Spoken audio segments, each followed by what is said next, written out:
takut karena Engkau Allah besertaku. Segala perkara dapat ku tahu di dalam Dia yang memberi kekuatan. Segala perkara dapat ku tahu di dalam Dia Allah sumber kuatku. Mari kita nyanyikan pujian ini sama-sama. Sekalipun ku berjalan dalam lembah kegelapan, ku tak takut karena Engkau Allah besertaku. Sekalipun ku berjalan dalam lembah kegelapan, ku tak takut karena Engkau Allah besertaku. Ya, segala perkara dapat ku tahu di dalam Dia yang memberi kekuatan. Segala perkara dapat ku tahu di dalam Dia Allah sumber kuatku. Segala perkara dapat ku tahu di dalam Dia yang memberi kekuatan. Segala perkara dapat ku tahu di dalam Dia Allah sumber kuatku. Segala perkara dapat ku tahu di dalam Dia yang memberi kekuatan. Segala perkara dapat ku tahu di dalam Dia Allah sumber kuatku.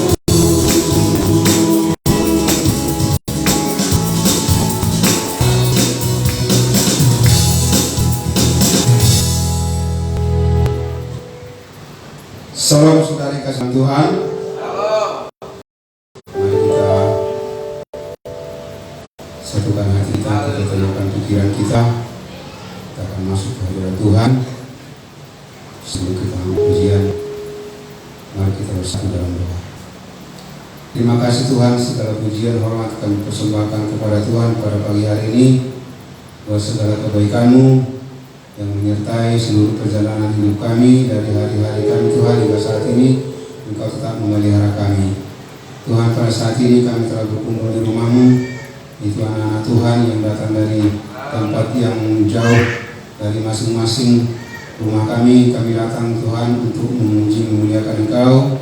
Kami tinggalkan segala beban pikiran kami dan kami tinggalkan semua beban-beban kami Tuhan, dan kami datang untuk memuji Engkau. Terima kasih Tuhan, urapi berkati kami supaya setiap ucapan bibir mulut kami dapat menyenangkan Engkau lewat pujian, doa dan mazmur kami. Dan juga kami berdoa bagi saudara kami yang masih di perjalanan. Engkau tolong tibakan mereka dengan selamat di tempat ini bersama-sama kami untuk beribadah. Terima kasih Tuhan. Kami akan mulai ibadah kami di dalam nama Yesus. Kami mengucap syukur dan berdoa. Haleluya. Amin. Shalom, kita angkat pujian. Mari kita semua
Juru Selamat kita yang menyelamatkan kehidupan kita. Untuk itu kita tenangkan hati kita angkat pujian, hanya Engkau Juru Selamatku.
Yesus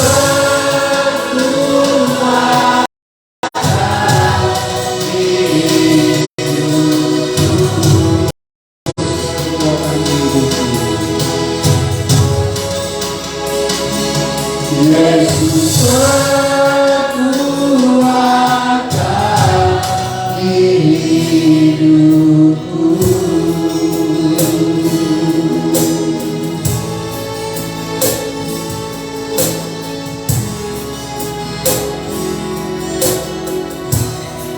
Terima kasih Tuhan.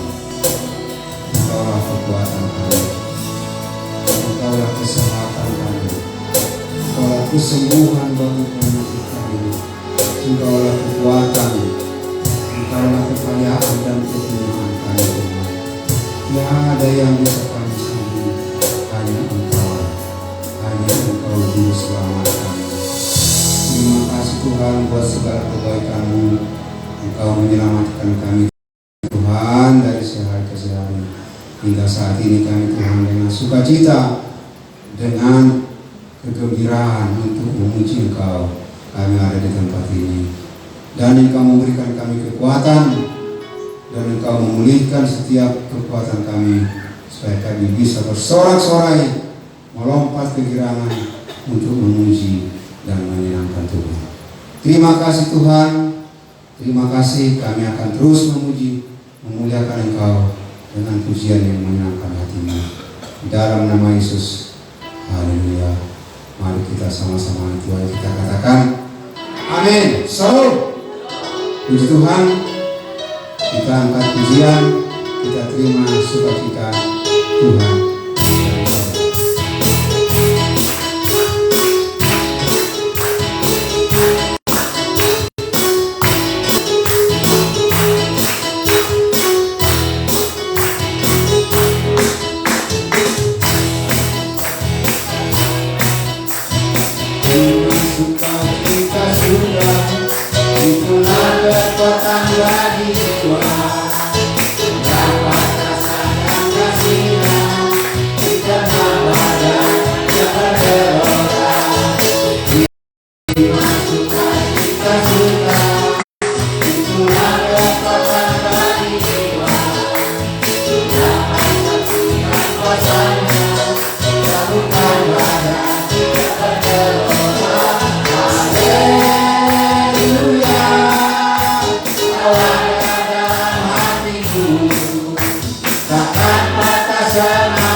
dalam keadaan baik.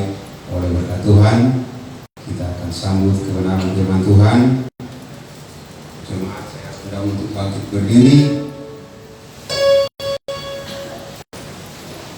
Berangkat pujian sebab layak terima pujian.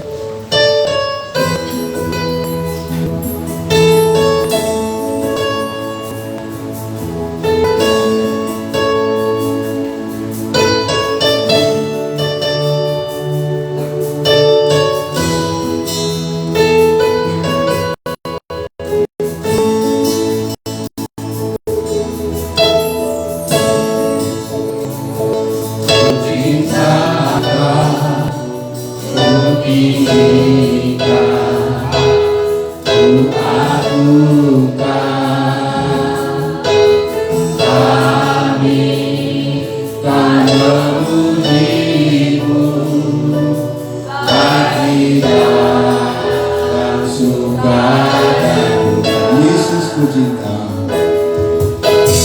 Yesus ku ciptakan, ku tinggikan, ku agungkan.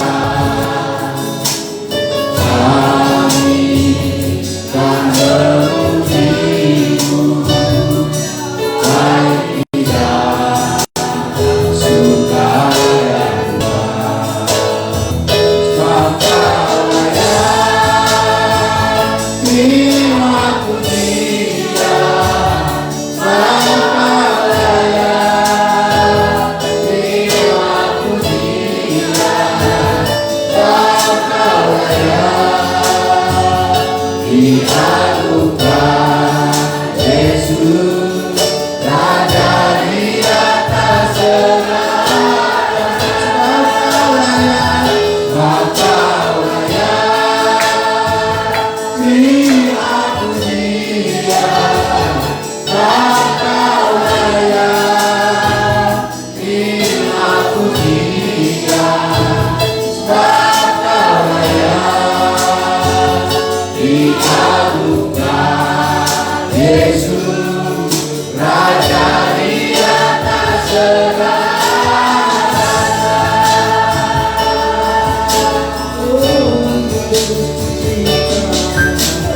Yesus ku ciptakan, ku tinggikan, ku agungkan. Kami kan memuji-Mu, baik tidak suka. Yesus ku ciptakan, Yesus ku ciptakan, ku tinggikan, ku agungkan. Kami kan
Tuhan berkati kita.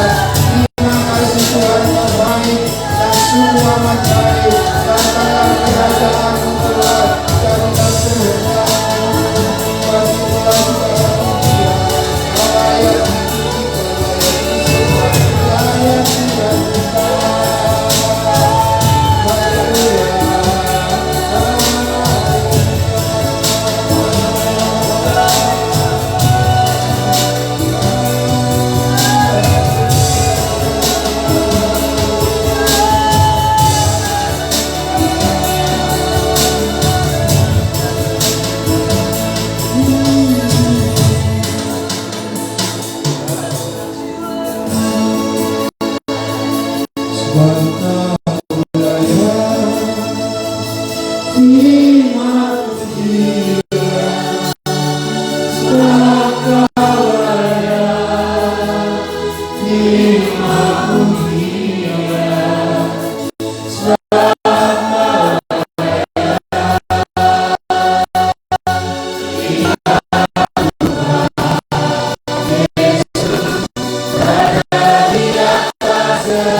Tuhan yang kami sembah, pencipta langit dan bumi. Engkau Allah yang punya lautan, daratan, serta segala yang ada dalamnya. Bapa kami, bukakanlah tingkap-tingkap langit-Mu. Engkau mencurahkan kasih karunia-Mu bagi kami, sehingga kami semua dipenuhi. Kami boleh dilingkupi oleh Roh Kudus. Kami boleh dibaptis, dipenuhi dengan kuasa Roh Allah yang hidup. Penuhi kami. Engkaulah pokok anggur, kamilah ranting-rantingnya, supaya kami dapat berbuah. Tuhan Yesus, ulurkan tangan pengasihan-Mu, menjamah kami setiap pribadi lepas pribadi. Jamalah kami, penuhi kami dengan kuasa, dengan kebenaran, dengan kekuatan yang dari Tuhan. Perlengkapi kami Tuhan, agar kami dapat setia dan bertahan dan mengikut Yesus sampai akhir hidup kami. Kami boleh menjadi orang-orang yang setia, yang berjalan dalam jalan kebenaran. Pulihkan kami, baharui kami. Diberkatilah pendengaran kami di dalam nama Yesus. Urapilah kami. Haleluya. Kami berdoa dan bersyukur buat firman Tuhan. Amin. Puji Tuhan, silakan duduk. Shalom. Iya. Maaf sebentar. Kemarin yang video bisa di-download sekarang, yang saya bagikan di rumah kita atau di pelayan saya. Baik, Bapak Ibu yang dikasihi oleh Tuhan, sekali lagi shalom. Ya, puji Tuhan. Hari ini saya akan menyampaikan firman Tuhan tentang harta orang Kristen dan kekayaan. Saudara yang dikasihi oleh Tuhan, selama ini mungkin di antara kita ada yang pernah berdoa, pernah nggak berdoa begini, Tuhan tambahkan harta kami, atau tambahkan penghasilan, atau tambahkan rezeki kami. Saudara yang dikasihi oleh Tuhan, bagi kita yang pernah berdoa dengan cara yang seperti itu, saya punya dua jawaban untuk itu. Pertama, untuk bertambahnya rezeki, bertambahnya penghasilan, Allah sudah berkata, carilah dahulu kerajaan Allah dan kebenarannya, maka semuanya itu akan ditambahkan kepadamu. Itu jawaban saya yang pertama. Jadi bukan karena berdoa, tapi karena mendahulukan, menomorsatukan Tuhan. Ya, bukan karena berdoa. Karena orang merasa karena sudah berdoa, merasa sudah benar yang dia lakukan itu. Ya kan? Aku kan sudah berdoa. Kita pikir yang kita lakukan untuk menambahkan rezeki dengan cara berdoa, kita pikir itu sudah benar. Sehingga ketika tidak terjadi, nah, kita nggak percaya sama Tuhan. Yang kedua, jawabannya saya beritahu sama kita. Amsal berkata, berkat Tuhanlah yang menjadikan kaya. Susah payah. Nah, yang kedua, orang ingin kaya, dia berusaha baik, tapi kekayaannya tidak pernah menjadi berkat. Ya, kekayaannya tidak pernah menjadi berkat. Kita ini hidup menikmati. Saudara, kita ini hidup menikmati, enjoy saja. Yang penting satu, berkat Tuhan yang menjadikan kita kaya. Dua, carilah dahulu kerajaan Allah, semuanya pasti ditambahkan kepadamu. Itu saja. Ya, nah, saudara, mungkin beberapa minggu ini saudara tidak melihat mobil lama saya. Saudara, saya dapat berkat, saudara. Ada orang yang datang membelinya. Pak, mobilnya dijual nggak? Saya bilang sama istri saya, kita jual, ada yang mau beli. Saya nggak kabarin, saudara. Ya, kalau ada yang beli saya jual. Ya, mobil itu seksi juga rupanya. Mungkin mata ini mau lihat mobil, wah beli lah ini. Karena memang itu doa saya dari dulu. Waktu mobil kuda saya laku juga orang datang ini juga, saudara. Pagi-pagi, saya nggak tahu kapan dia mau datang, nggak tahu. Pagi-pagi saya bilang, Ben, beresin mobil, ambil semua barang-barang dengan parfum-parfumnya pergi sikat sambil naik. Kau bawa semuanya, iya ini kan punya papa. Ya, jangan kau bawa semua kunci roda itu, tinggalkan satu. Ya, benar saudara. Datang orangnya, wah bawa mobil, bang kami periksa dulu bang, yang bawa ke bengkel, bawa lah, aku bilang. Ya, saya nggak komen sama mobil ini, kalian bawa ke bengkel, bawa mobil. Akhirnya jadi. Terus kita jalan-jalan nanti naik apa pak? Ya naik bus. Saya nggak mau pinjam mobil, kita naik bus. Ya. Nah saudara yang dikasih oleh Tuhan,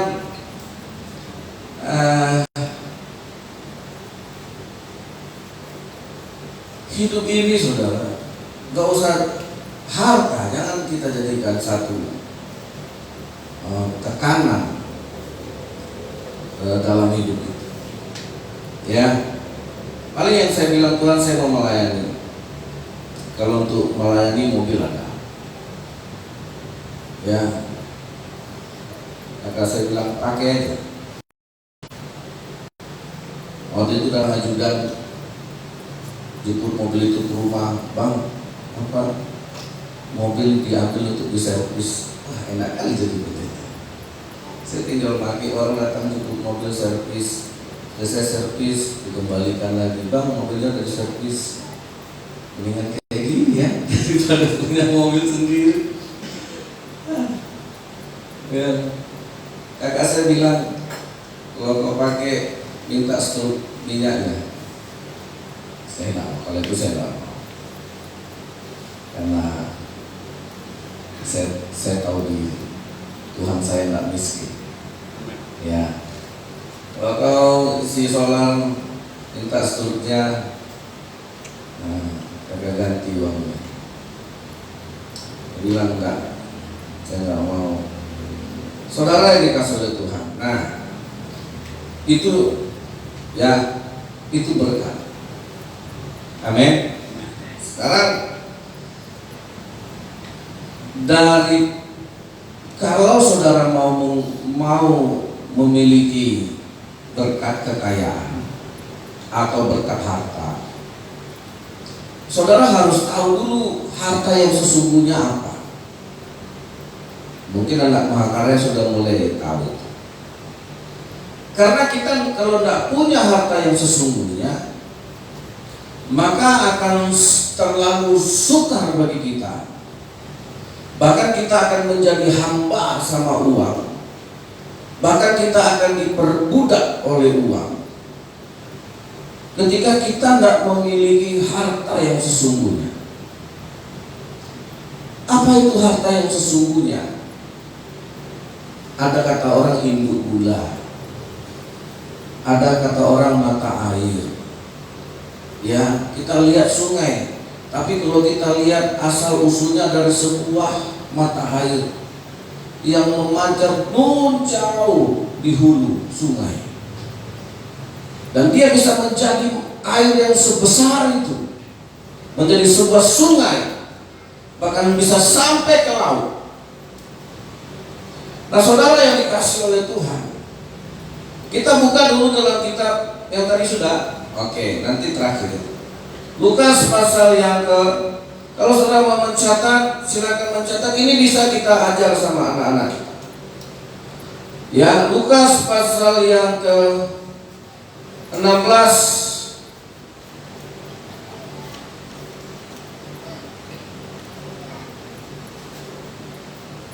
ayat yang ke-10. Lukas 16 ayat yang ke-10. 1, 2, 3. Barang siapa setia dalam perkara-perkara kecil, ia setia juga dalam perkara-perkara besar. Dan barang siapa tidak benar dalam perkara-perkara kecil, ia tidak benar juga dalam perkara-perkara besar. Ayat 11. Jika kamu tidak setia dalam hal mamon yang tidak jujur, siapakah yang akan mempercayakan kepadamu harta yang sesungguhnya? Nah, ini judulnya, saudara. Jika kalau kamu tidak setia dalam hal mamon yang tidak jujur, siapakah yang akan mempercayakan kepadamu harta yang sesungguhnya? Di dalam bahasa Ibrani, harta yang sesungguhnya itu satu kata. Ya, itu satu kata. Harta yang sesungguhnya itu ada. Jadi bukan ada harta yang sesungguhnya berarti ada harta yang tidak sesungguhnya. Nah, apa harta yang sesungguhnya?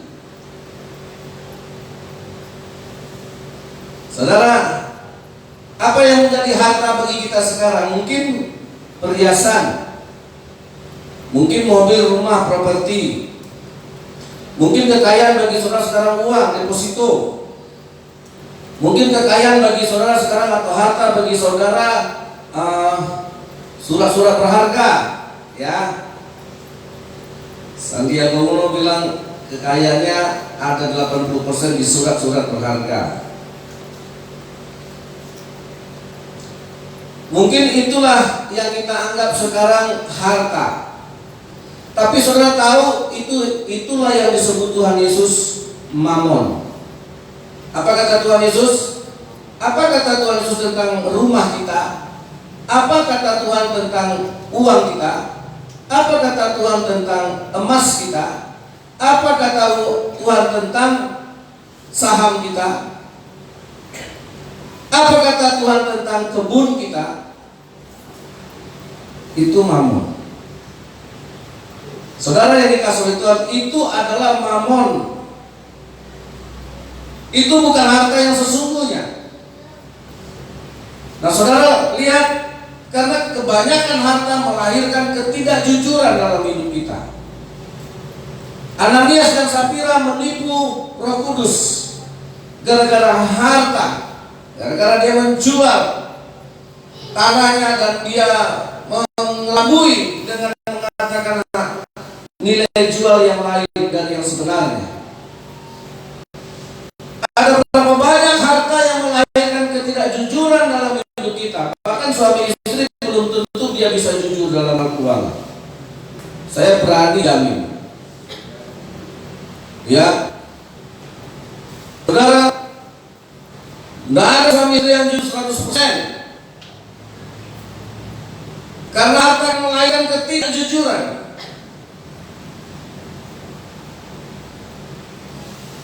Itulah Mamon.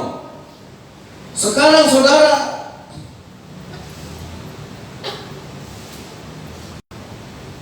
ini menjadi dewa terbesar dalam kehidupan manusia, sanggup mengalahkan Tuhan. Bahkan Yudas sudah membuktikan, Yudas sudah menggenapi dan sudah membuktikan bahwa dia menjual Yesus itu karena uang. Ya, dia menjual Yesus itu murni 100%, bukan karena dia benci sama Yesus, bukan karena ada dendam dan sakit hatinya sama Yesus, tapi murni 100% dia menjual Yesus karena dia ingin uang. Ya, itu ternyata di hati Yudas, Yesus bisa gugur. Yesus tidak bisa merebut jiwa Yudas hanya karena uang. Padahal dia seorang murid yang dididik, yang dibesarkan bersama Yesus siang dan malam, pagi, petang, hujan, panas. Mereka bersama 24 jam dalam satu hari selama 3,5 tahun mereka bersama. Tapi lihat, Mamon ini begitu menguasai Yudas sehingga dia jual Yesus hanya dengan 30 keping uang perak. Karena bagi Yudas inilah hartaku. Makanya ciri-ciri orang yang hidup di akhir zaman adalah orang akan menjadi hamba uang. Nah, ketika orang menjadi hamba uang, artinya apa? Orang akan mempersembahkan dirinya, orang akan memperbudak dirinya kepada hartanya, kepada uangnya. Dan celakanya lagi, Tuhan yang kita peralat atas nama Tuhan untuk mencapai hartanya, untuk mendapatkannya. Makanya kita bilang tadi, Tuhan tambahkan harta saya. Nah, saudara, jadi apa harta yang sesungguhnya yang harus kita tahu? Dalam bahasa Ibrani dikatakan alitenos, alitea. Itu ada satu kata, harta yang sesungguhnya ada, kebenaran. Ya, di dalam bahasa Inggris dikatakannya true. Ya, kebenaran. Sayang, kita tidak pernah jadikan itu harta. Ya, sayang sekali kita tidak pernah jadikan itu harta. Saudara yang dikasih oleh Tuhan, dari sinilah kita akan mulai hari ini. Ya, saya akan mengajak kita, karena yang terjadi begini, saudara. Ya, yang terjadi ketika Yesus berkata kepada, kita lihat Matius pasal yang ke-6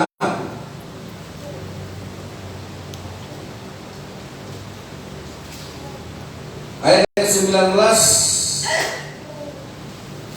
Ya, nah, kenapa Yesus berkata jangan engkau mengumpulkan harta di bumi? Janganlah kamu mengumpulkan harta di bumi. Di bumi ngengat dan karat merusakkannya, dan pencuri membongkar serta mencuri. Kalau masih bisa dicuri, kalau masih bisa ditipu orang, kalau masih bisa dirusak, itulah harta Mamon. Jadi kenapa Tuhan melarang kita mengumpulkan harta di bumi?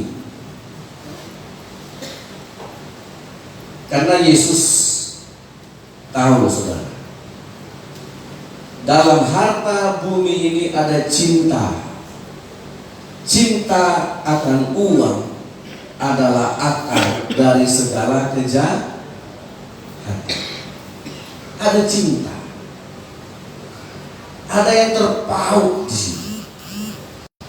Ada yang membuat hati kita melekat di situ. Ada yang akan membawa kita untuk hidup di dalam harta. Ada daya tarik, ada pemikat. Saudara, Yesus berkata jangan. Ya. Kenapa?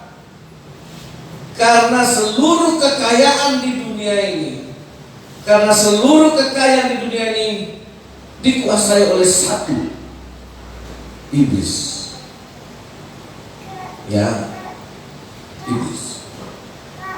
Waktu Yesus turun ke dunia, dicobai di padang gurun selama waktu dia berpuasa selama 40 hari. Pencobaan terakhir yang diberikan iblis kepada Yesus apa? Dibawa Yesus ke atas gunung yang sangat tinggi, dan Yesus memperlihatkan semua kemegahan dunia dan kekayaan dunia. Segala kemuliaan dunia ini, kerajaan dunia kuberikan kepadamu, asal engkau mau menyembah. Saudara yang dikasihi oleh Tuhan, saudara tahu Yesus yang dicobai ini anak tukang kayu, bukan dicobai sebagai Tuhan. Saudara, Tuhan jadi manusia, itulah Yesus. Dikandung oleh Maria selama 9 bulan, dilahirkanlah dia di kandang domba, tinggallah dia di rumah Yusuf dan Maria sebagai anak tukang kayu yang miskin. Makanya banyak orang-orang Allah, kita kan tahu bapaknya, kita tahu saudaranya, kita tahu ekonominya. Dia anak orang susah. Makanya Yesus itu ngomong gak mau didengar orang, karena orang miskin ngomong gak mau didengar. Saudara yang dikasih oleh Tuhan, itulah keadaan Yesus. Secara manusia, sebagai anak manusia, dia sangat miskin. Jadi ketika iblis datang ingin memberikan kekayaan dunia ini, iblis yakin 100% Yesus pasti mau. Karena Yesus dicobai oleh iblis sebagai orang yang butuh uang, sebagai orang yang perlu uang, sebagai orang yang ingin uang, ingin kekayaan, ingin kebesaran, ingin kejayaan, ingin kemuliaan. Siapa sih yang gak mau jadi kaya? Tapi ingat, ketika iblis memberikan itu, dia punya harga yang harus dibayar, asal kau mau menyembah aku. Jadi di dalam harta mamon, ada penyembahan. Jangan saudara pikir ketika engkau mencintainya, ketika engkau melekatkan hatimu, itu kita sudah menyembah iblis.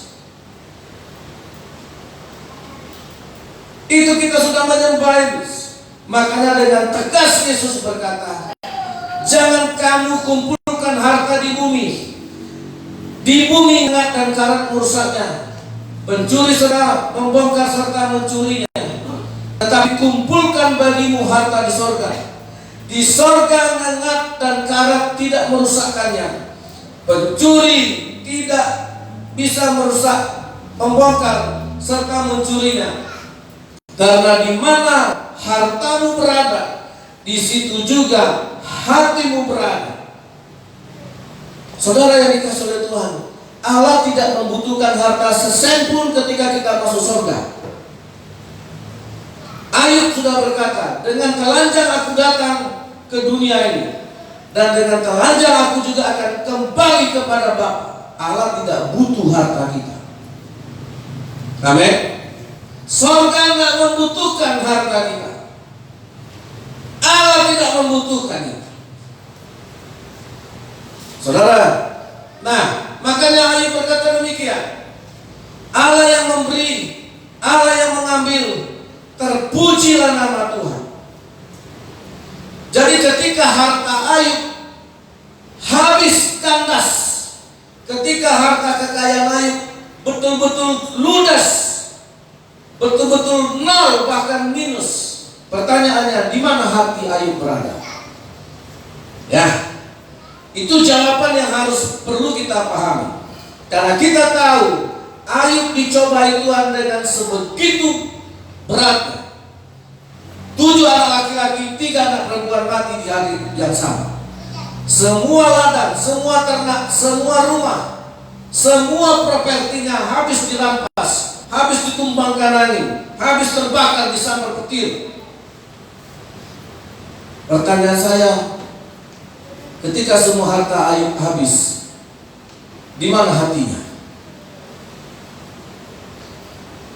Itu dia. Jadi apa yang dia miliki? Kebenaran.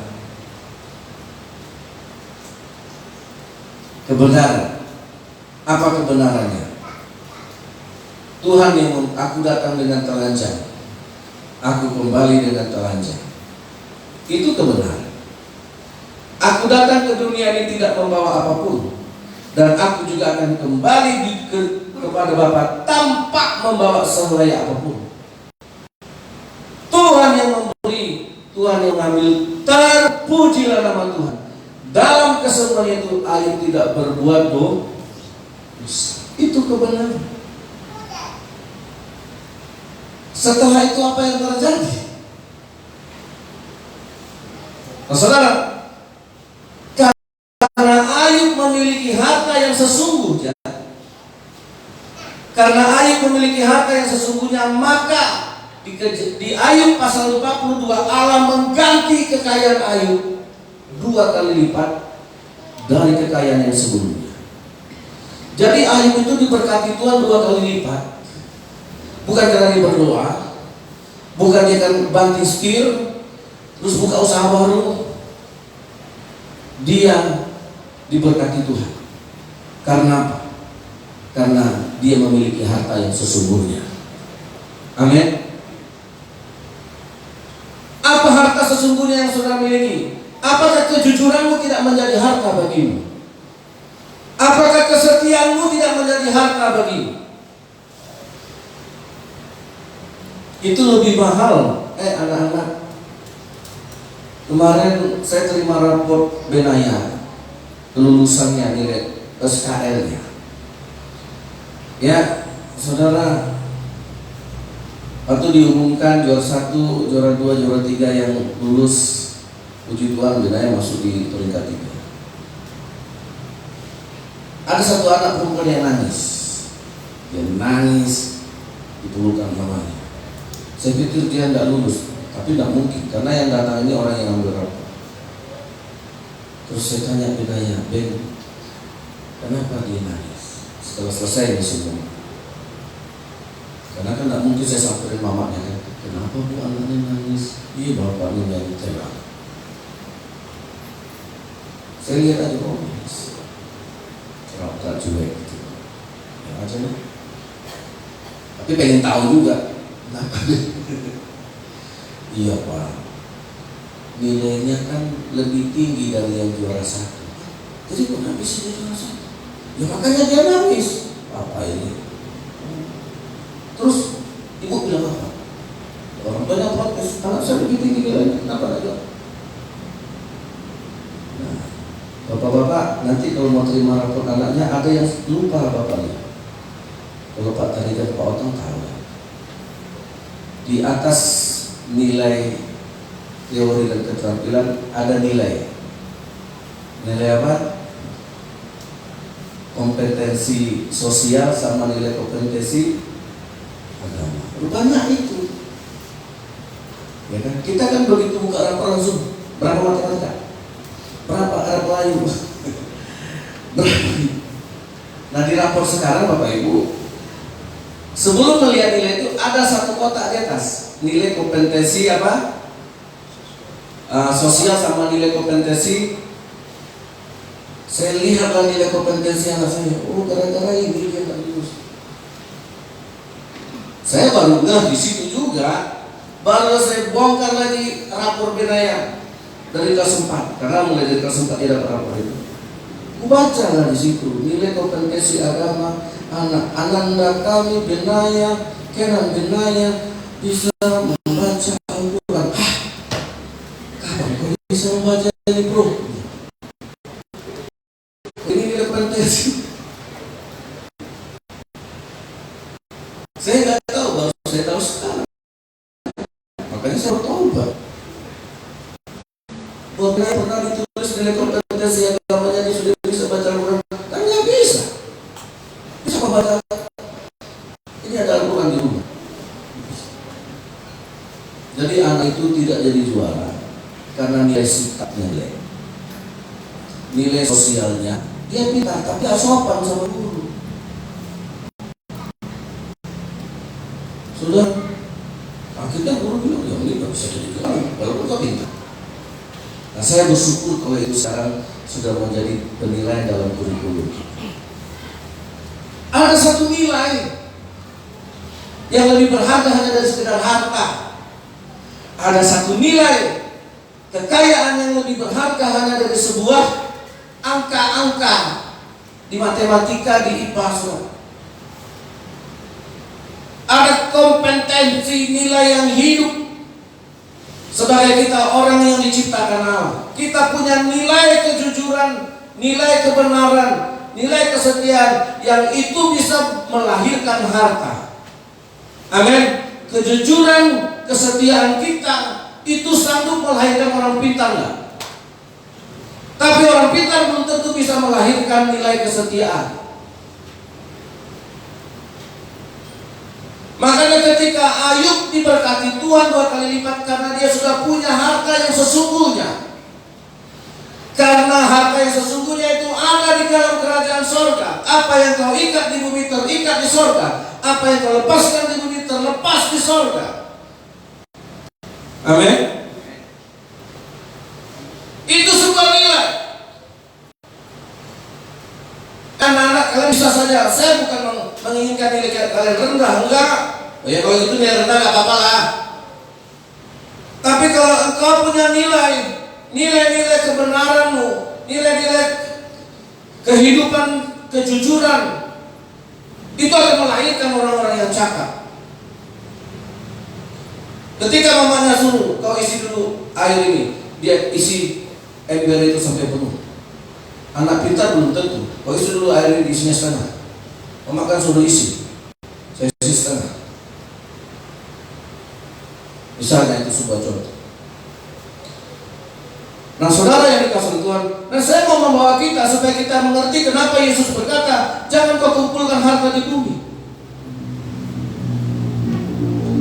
Ya terus kita bilang, terus saya mau jadi kere Tuhan. Nah nanti video itu yang akan menjawabnya. Ya kalau sudah sempat kemarin nonton video yang saya sharekan, korbannya Esra Soru dari sebuah kesaksian Stanley Tam.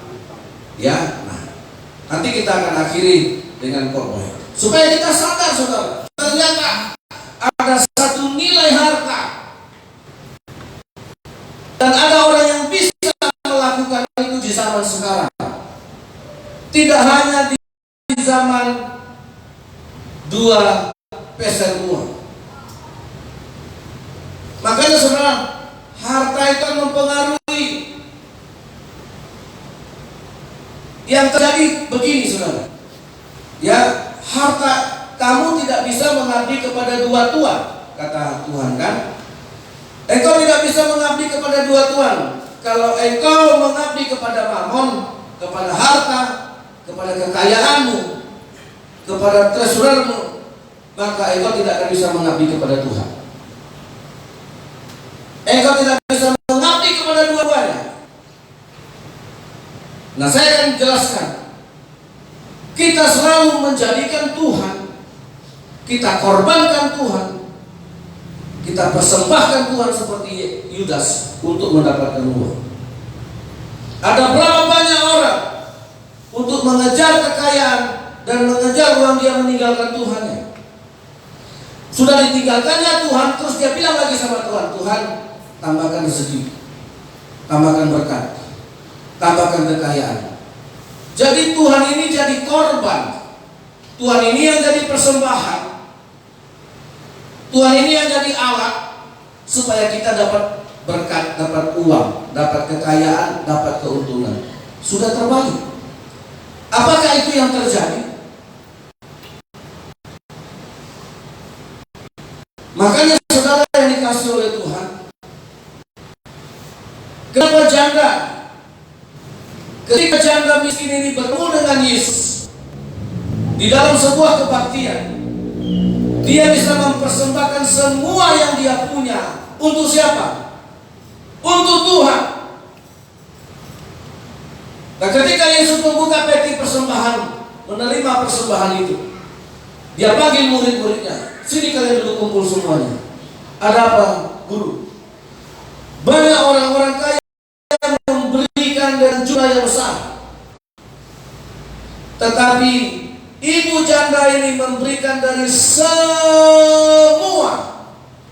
yang dia punya. Setelah semua yang dia punya, uangnya yang dia punya, terus apa yang jadi hartanya? Kan itu pertanyaan. Kepada siapa dia memberikan persembahan itu? Itulah miliknya yang sesungguhnya. Amin. Ngerti maksudnya kan? Kepada siapa janda tadi memberikan persembahan yang semua uangnya itu, itulah yang menjadi kepunyaannya, itulah yang menjadi miliknya. Tuhan Yesus yang menjadi harta yang sesungguhnya. Maka semua akan ditambahkan kepada. Maka hayuk ditambahkan Tuhan 2 kali lipat. Nah, makanya ketika Zakheus bertemu dengan Yesus, waktu Yesus memasuki tinggal di rumah Zakheus, Yesus tinggal di rumah Zakheus. Yesus bertemu dengan Yesus. Semenjak itu Zakheus bukan saja sekedar ketemu muka dengan Yesus, tapi Yesus menjadi harta kekayaan Tuhan. Separuh dari hartaku kuberikan kepada orang miskin. Dan bagi orang yang pernah kurugikan, akan kuganti 4 kali lipat. Kenapa dia bisa melakukan itu? Karena dia sudah punya harta yang sesungguhnya. Kalau belum, tak akan bisa. Apakah Zakheus akan kehilangan semua hartanya? Tidak, karena dia sudah punya induk dari semua induk harta. Dia sudah mempunyai yang mempunyai langit dan bumi ini. Ketika Yesus tinggal di rumahnya, itulah saatnya dia memiliki Yesus dalam kehidupan, dan itu menjadi harta kebenarannya. Amin. Halo. Jadi paradigma kita tentang harta semuanya keliru. Karena memang ternyata benar kita ini hamba uang. Kita menghambakan diri kita kepada harta. Makanya langkah pertama ketika Yesus dicobai sama iblis, "Hanya engkau iblis," kata Yesus, "sebab hanya kepada Tuhan sajalah aku berbakti dan aku menyembah. Aku tidak akan menyembahmu." Setelah pastikan apakah harta kita sudah menjadi dewa yang kita sembah. Harta akan menjadi dewa yang kita sembah kalau harta itu menghimpit firman Tuhan. Bisa nggak firman Tuhan mati oleh kekayaan? Hanya kekayaanlah yang bisa mematikan firman, kata firman Tuhan. Ketika benih itu jatuh di tanah yang bersemak-semak. Tanah yang bersemak-semak artinya adalah orang yang mendengarkan firman, tetapi kekayaan hartanya menghimpit firman Allah itu, sehingga matilah dia. Hanya kekayaan itu yang bisa menghimpit. Firman Allah itu sesak napas begini, mati lemas. Yesus tersalib karena 30 keping uang perak yang diterima Yudas. Selesai, Yesus di kayu salib dibikin.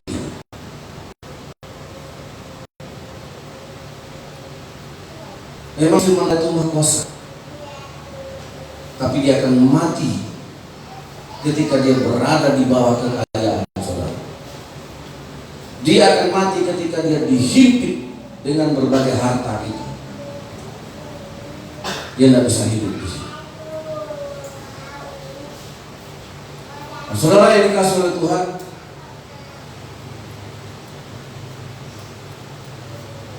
kalau kita bicara tentang harta, ya, kalau kita mau bicara tentang kekayaan,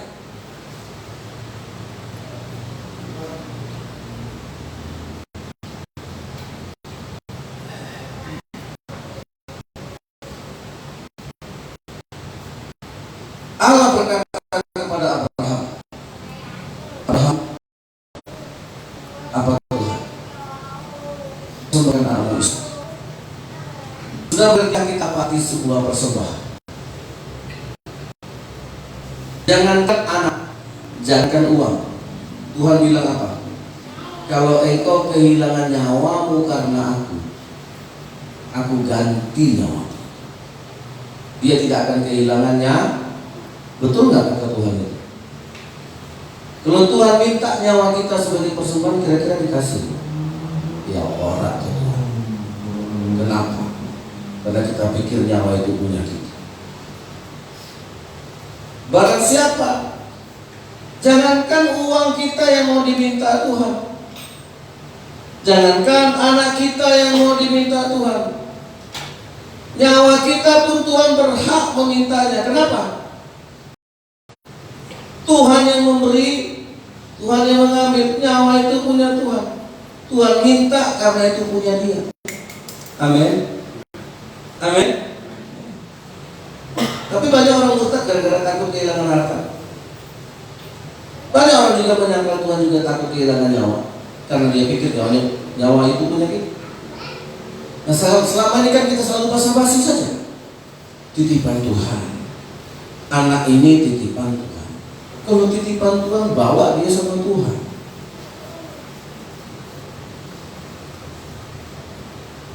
Titipan Tuhan tapi anaknya nggak kenal sama Tuhan. Basa-basi. Saudara, itu hanya lip service saja. Saudara yang dikasih oleh Tuhan, ya, kita baca ya di kehilangan nyawa ini.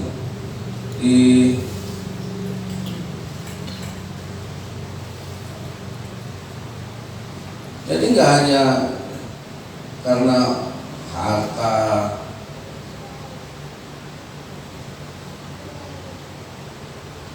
Matius 10 ayat 39.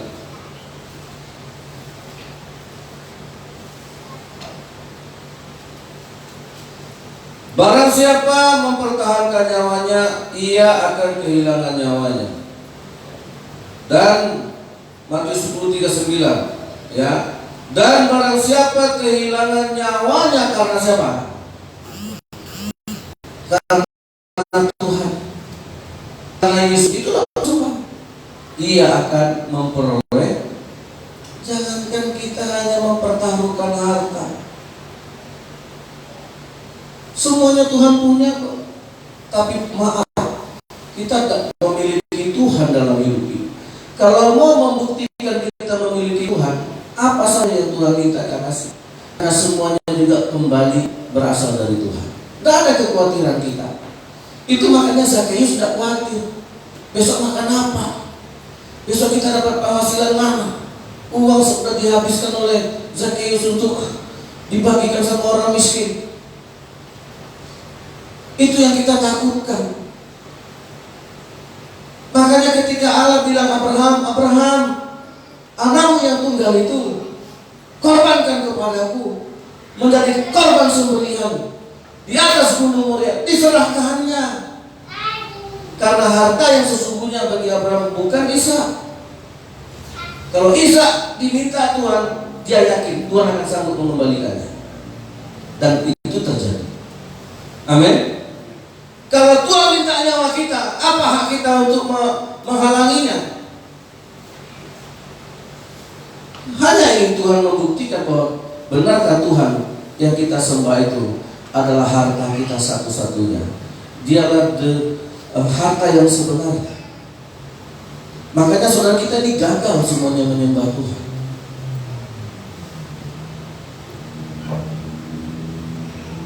Iya.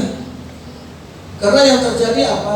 Tuhan yang kita korbankan untuk mendapatkan kekayaan. Tuhan yang kita peralat, Tuhan yang suruh memberkati, Tuhan yang kita suruh tambahkan, Tuhan yang kita suruh lipat gandakan. Apalagi kalau kita dengar hamba Tuhan yang suka berkorban perlipat gandaan, lumbung-lumbungmu akan diisi, tabunganmu akan diisi. Hei, cari Tuhan, semuanya pasti ditambahkan.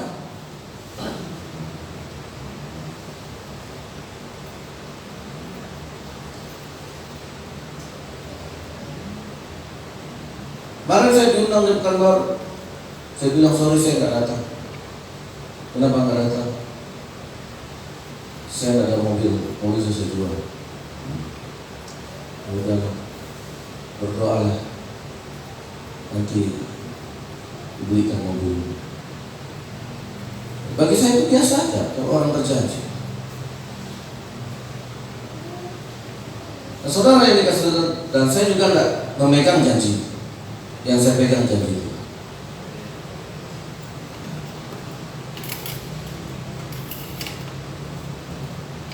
Nah, gara-gara itu juga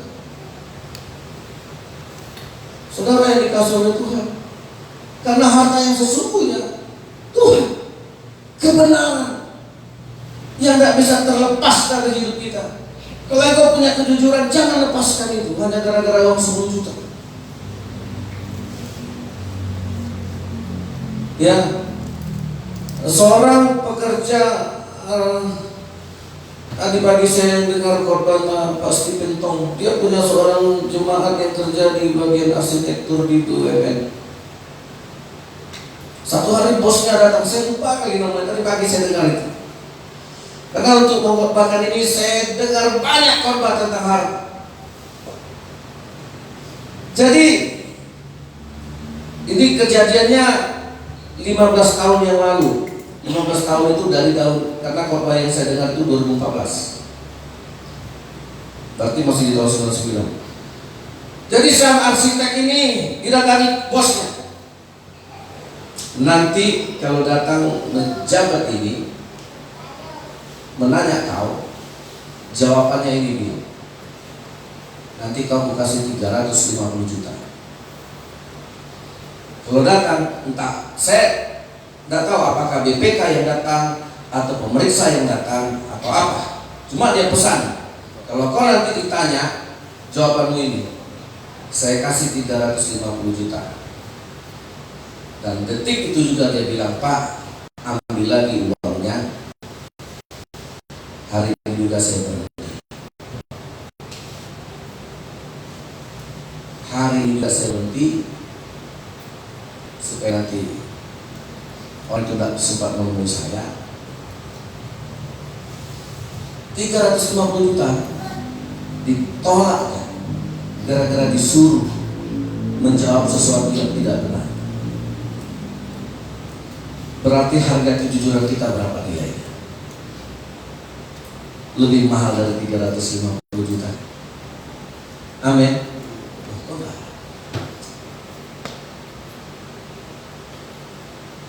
Sayang, berarti berapa?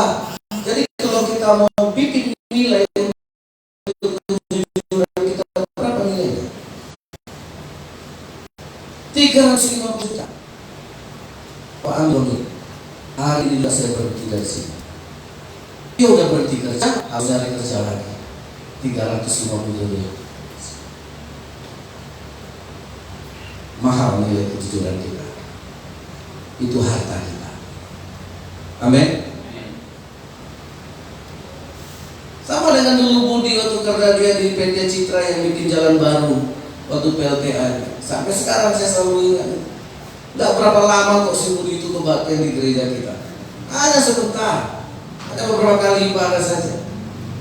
Habis itu saya kehilangan dia. Kemana? Bosnya datang, manajernya masih tetap di sini, Herdi. Saya tanya Pak Heri, mana Pak Budi? Pak Budi udah resign. Kenapa dia resign? Tanggal 8 bulan depan yang baru saya tahu kenapa dia resign. Datang perintah. Nanti kalau datang konsultan, ini rumus yang kau pakai untuk menambah volume, pengguntingan apa, pemangkasan semua tebing-tebing itu kan dibayar itu berapa volumenya. Rumus ini yang kau pakai supaya misalnya volumenya 100 kubik menjadi 1000 kubik dengan rumus itu. Itu nanti yang kau jelaskan sama Tepsco, sama orang Jepang yang datang menanya, ketika tebing ini dipangkas, ketika tebing ini dibuang, ya itu berapa biayanya semua. Dia bilang, hari itu saya ingat tanggal 26 atau 28. Nggak nunggu gajian tanggal 1 atau akhir bulan. Hari itu juga dia berhenti. Dia letakkan jabatannya, dia keluar, dia pulang ke Jogja. Tanggal 10, tanggal 8 atau 10 dia telepon saya, Pak, saya sudah di Kerinci, saya sudah kerja di RAPP, gaji saya 3 kali lipat dari tempat yang lain. Kejujuran itu harta kita, kebenaran itulah harta kita, pertahankan. Amin. Itu Mas Budi, insinyur lulusan UGM. Dia pintar, tapi hatinya lebih pintar. Halo? Nah, saudara yang dikasih oleh Tuhan. Jadi itulah harta yang sesungguhnya, yang treasure, yang sampai ke surga itu. Seberapa banyak di antara kita yang bisa mempertahankan hartanya itu? Yang kita tahu hanya mempertahankan batas tanah. Nggak mau tuh kalau ini digeser tumbang 1 jalur sawit, enggak, mati lah situ, pakai parang lah.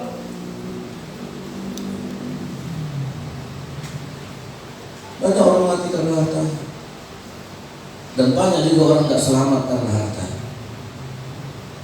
Karena harta jadi mamon dan tidak jujur.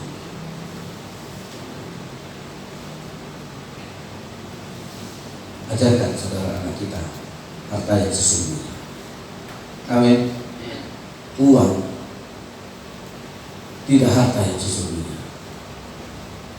Emas yang kita pakai itu juga bukan harta yang sesungguhnya.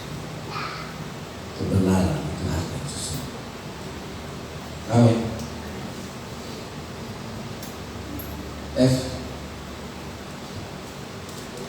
Kalau begitu,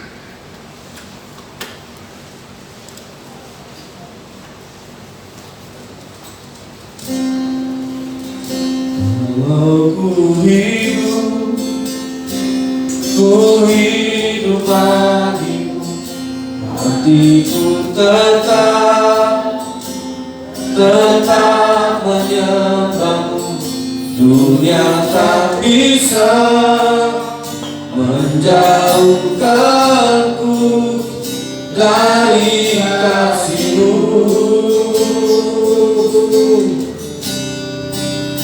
Selama ku hidup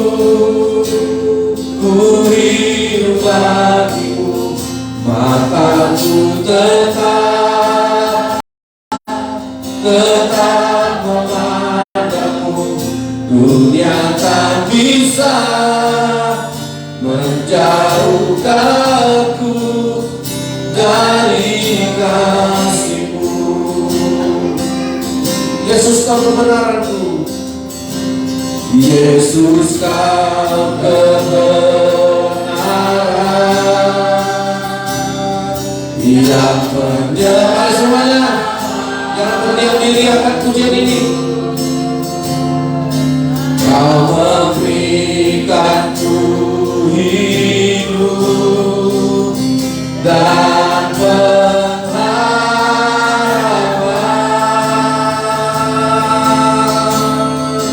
Ku ikut kehendak-Mu,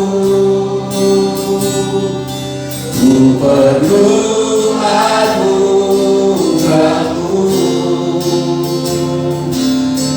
nyatakan janjiku kepadamu. Oh, amin. Semuanya. Ku hidup bagimu, hatiku tetap menyembah. Dunia tak bisa. Dunia tak bisa menjauhkanku dari kasih-Mu. Selama ku hidup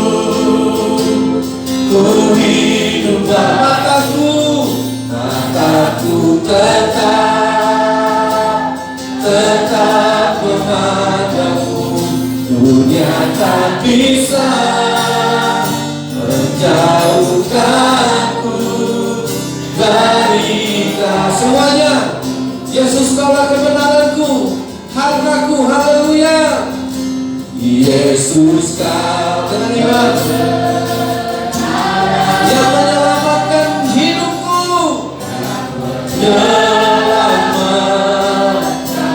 Amin. Kau memberiku Kau memberikanku hidup dan pengharapan. ku ikut kehendak-Mu Tuhan.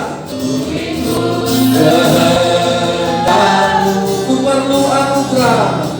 ku perlu anugerah-Mu. Ku nyatakan janjiku kepadamu. Haleluya.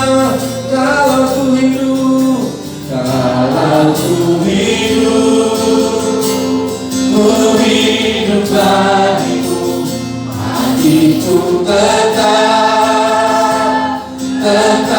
menyembahmu. Dunia tak bisa dari kasih-Mu. dari kasih-Mu. Selama ku hidup, ku hidup bagimu, mataku tetap memandangmu. Dunia tak bisa menjauhkanku dari kasih-Mu. dari kasih. Katakan dunia tak bisa menjauhkanmu. Dunia tak bisa menjauhkanku dari kasih-Mu. Amin. Tuhan memberkati kita. Boleh segera duduk, kita tayangkan videonya. Inilah penutup dari khotbah saya.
Tuhan 10%, mulai sekarang Tuhan, saya hanya ambil 80% dan saya berikan kepada Tuhan. Dia betul-betul kasih 10% dan Tuhan terus berkati dia. Karena Tuhan berkati dia, dia rasa sudah berkati dia sudah banyak terlalu banyak berkati. Rasanya dengan ada seorang yang namanya Stanley.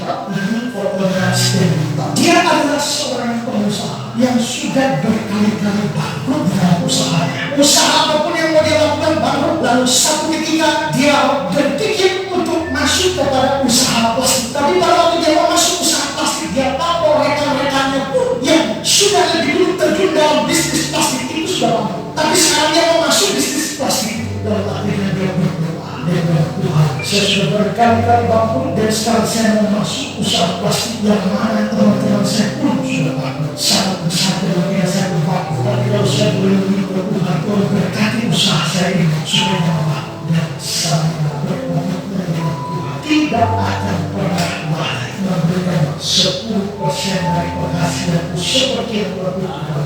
Dia berdoa dan dia mulai bekerja. Saudara-saudara, setelah dia bekerja, dia lagi memberikan persembahan tersebut. Tuhan ternyata berkati dia luar biasa. Setelah Tuhan berkati dia luar biasa, dia rasa berkatnya banyak lalu dari Tuhan. Tuhan berkati saya sudah banyak. Rasanya terlalu sedikit kalau saya kasih Tuhan 10%. Mulai sekarang Tuhan, saya hanya ambil 80% dan saya berikan kepada Tuhan 20%. Lalu saudara, dia betul-betul kasih 20% dan Tuhan terus berkati dia. Karena Tuhan berkati dia, dia rasa sudah berkatnya sudah banyak dengan Tuhan. Terlalu banyak berkat Tuhan. Rasanya dengan 80% saya terlalu banyak. Saya turun 70% dan saya berikan kepada Tuhan 30%. Dan dia sungguh-sungguh beri.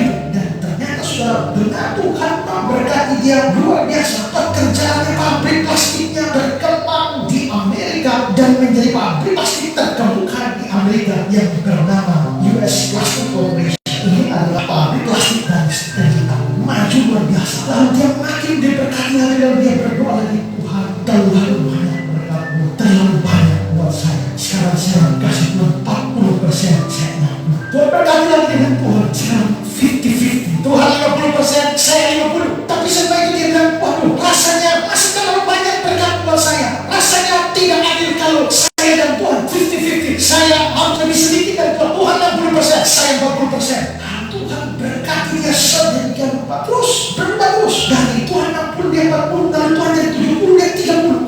Sampai Tuhan 90%, dia yang 10%. Terbalik seperti itu. Lalu satu hari dia bilang, Tuhan, saya mau kasih Tuhan 100%. Maka dia pergi ke notaris dan dia meminta ubah pabriknya itu. Pabriknya itu diganti nama menjadi Jesus Christ Company dan pemiliknya adalah Yesus Kristus. Dan dia kerja lagi sebagai pegawai di sana. Dan terima kasih lagi, terima kasih. Kasih 10%. Tuhan berkati orang ini luar biasa. Sampai di depan pabriknya perusahaannya dia pasang tulisan besar, Christ is the answer. Ini adalah depan pabrik dan stand up, Christ is the answer.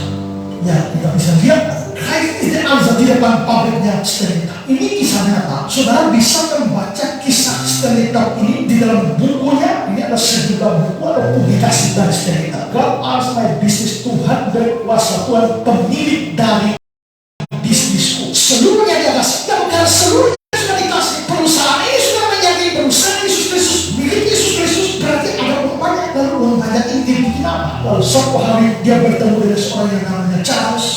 Ini adalah Charles ini. Dan dia bersama-sama Stanley dengan Charles Cooper, temannya ini. Mereka dua berpikir ini sudah uang banyak, kita bikin apa? Lalu mereka dua bilang, bagaimana kalau kita buat bikin lembaga untuk memutus misionaris ke seluruh dunia. Dan akhirnya mereka mendirikan apa yang namanya Oriental Mission Society, lembaga misi untuk wilayah timur, negara-negara timur. Dan kerjanya adalah memutus para misionaris. Jikalau dia memutus misionaris ke negara Nepal, maka di depan Jesus Christ Company bendera Nepal. Kalau dia putus misionaris ke Afrika Selatan, bendera Afrika Selatan berdiri depan Jesus Christ Company. Itu adalah bendera Stanley berdiri depan kantor misi OMS, di mana seluruh bendera dan dia melayani memutus misionaris hampir ke 70 negara. Seluruhnya dibiayai dari Jesus Christ Company. Kalau saudara kira-kira pada tahun 1970 ada perempuan muda dari Scotland, dia pergi ke Jesus Christ Company Oriental Mission Society dan dia bilang, saya telah berdoa sejak lama dan Tuhan mau mengutus saya ke Indonesia. perempuan muda itu namanya Nancy Gill. Dia dipanggil Tuhan untuk pergi ke Indonesia dan akhirnya dibiayai oleh Oriental Mission Society dari Charles Kuman dan Stanley Taub. Lalu dia masuk ke Indonesia, mulai beritakan ini. Dapat orang yang percaya, beritakan ini, dapat orang percaya. Sebenarnya dia berpikir bahwa orang-orang ini harus dilatih untuk beritakan ini. Lalu dia latih orang-orang untuk beritakan ini. Orang-orang ini terus beritakan ini. Lama-lama makin banyak kelompok itu harus dilatih beritakan ini. Maka dirasa dibutuhkan suatu pelatihan pengajian, pelatihan teologi untuk orang-orang ini. Dan akhirnya di bawah donasi dari Jesus Christ Company Oriental Mission Society, lalu dibuatlah suatu pusat pelatihan teologi Nusantara di Kota Malang, dan pada akhirnya berkembang menjadi sekolah tinggi Alkitab Nusantara yang sekarang ada di Malang. Ini adalah yang dibangun oleh Oriental Mission Society. Tahun 1995 ada satu anak muda berentiti pergi ke sana dan sekolah di tempat itu dan diwisuda dan semua. Ini anak muda itu, dan anak muda itulah yang hari ini sedang berdiri dan berkhotbah.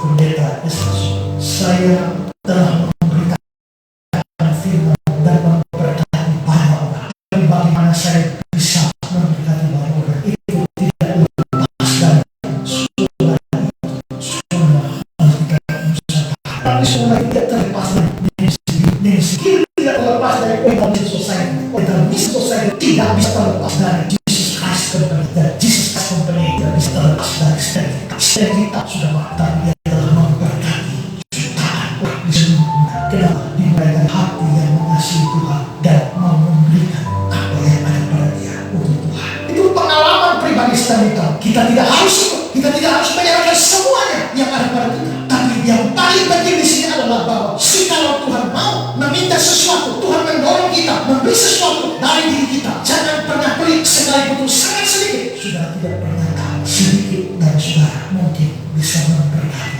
banyak. Sudah tidak pernah tahu itu, mungkin sampai di surga nanti sudah akan tahu semua itu. Pada waktu pengajian terakhir ketika Tuhan memberikan upah kepada setiap pekerjaan kita, mungkin kita akan diberitahu seberapa pengaruh yang kita sudah capai melalui apa yang kita beri. Amin. Jadi saudara, kita baru berpikiran kita tentang harta. Bill Gates tidak mewariskan 1 sen pun dari kekayaannya untuk hartanya, untuk anak.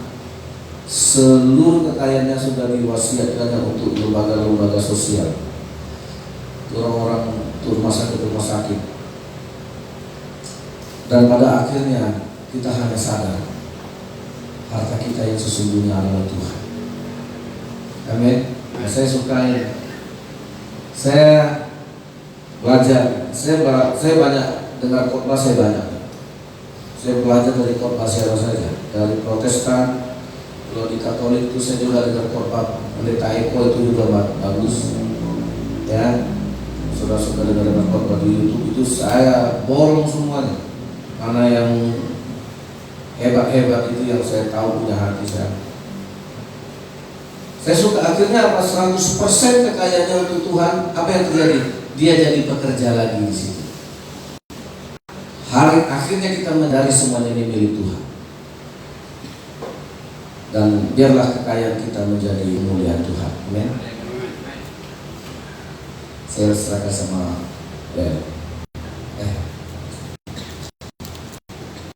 silakan Pak.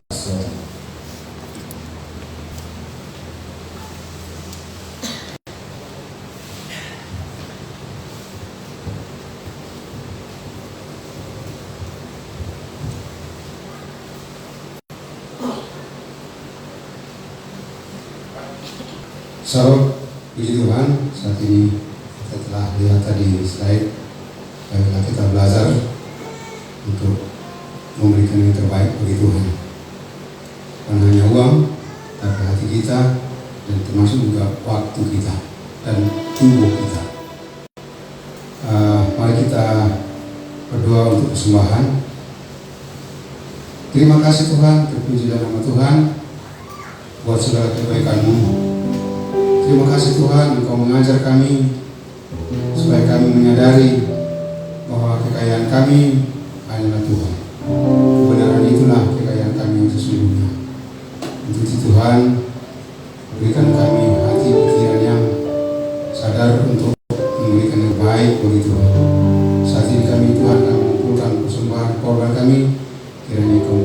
itu untuk menjadi persembahan yang harum dan juga menjadi duka yang berbau harum di hadapan Tuhan. Terima kasih Tuhan, terpujilah nama-Mu. Dalam nama Yesus kami mengucap syukur dan berdoa. Haleluya. Amin. Baik, kita angkat pujian. Mari kita semua